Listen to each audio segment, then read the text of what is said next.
एक गांव था, नाम था ढोलकपुर। बड़ा ही शांत और सुंदर गांव था। लोग हमेशा खुशी से झूमते थे क्योंकि उस गांव में रहता था महाराज रायस्टार, जो अपने गांव के लिए एक शेर था, जो कभी अपने लोगों के साथ गलत होने नहीं देता था। लेकिन उस गांव में छुपा था एक डरावना राज, एक राज जो सबके दिल में था पर जुबान पे नहीं।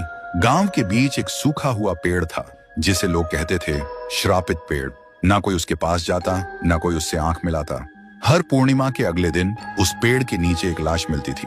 लोग कहते रात में कोई आता है और लाश छोड़ जाता है, लेकिन कभी किसी ने कुछ देखा नहीं, और देखता भी कैसे। जो देखता वो अगले दिन पेड़ के नीचे होता था। एक दिन रायस्टार ने ठान लिया, बस अब और नहीं, इस राज का अंत मैं ही करूंगा, क्योंकि ढोलकपुर का नाम मिट्टी में मिल रहा था। फिर एक पूर्णिमा की रात रायस्टार चुपके से जाकर पेड़ के पास बैठ गया। रात के 2 बजे एक आवाज आई, थुम थुम थुम थुम थुम थुम थुम थुम थुम सहूर।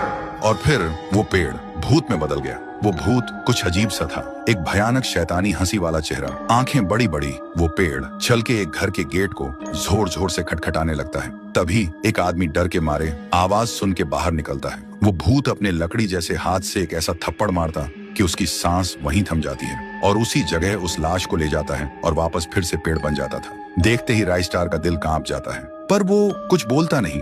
सुबह लोग भीड़ में जमा हुए और रायस्टार ने पहली बार उस पेड़ से बात करने की कोशिश की। पेड़ के अंदर से एक आवाज निकली, क्या तुम सब भूल गए मुझे? रायस्टार बोलता है, तू कौन है? पेड़ बोलता है, मैं हूँ ठुन ठुन ठुन साहुर। एक वक्त था जब मैं भी इस गांव का एक प्यारा सा बच्चा था, लेकिन 100 साल पहले मुझे इसी पेड़ से रस्सी बांधकर उल्टा लटका दिया गया, गांव वालों की आंखों के सामने, और मेरी मौत को तमाशा बना दिया गया, सिर्फ इसलिए क्योंकि मैंने एक राज देख लिया था जो लोग छुपाना चाहते थे। और उसी पल से मेरी रूह इस पेड़ से जुड़ गई।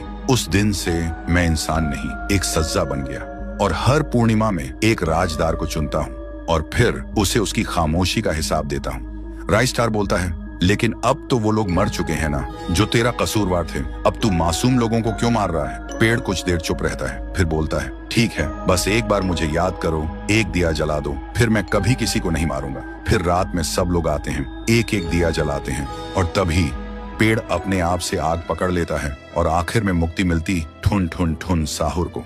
उस दिन के बाद गांव में कभी कोई लाश नहीं मिली। हर पूर्णिमा में लोग एक दिया जलाकर उसकी यादों को जिंदा रखते हैं, क्योंकि अगर भूल गए तो सपने में एक आवाज सुनाई देती थी, थुम थुम थुम थुम थुम थुम थुम थुम थुम सहूर।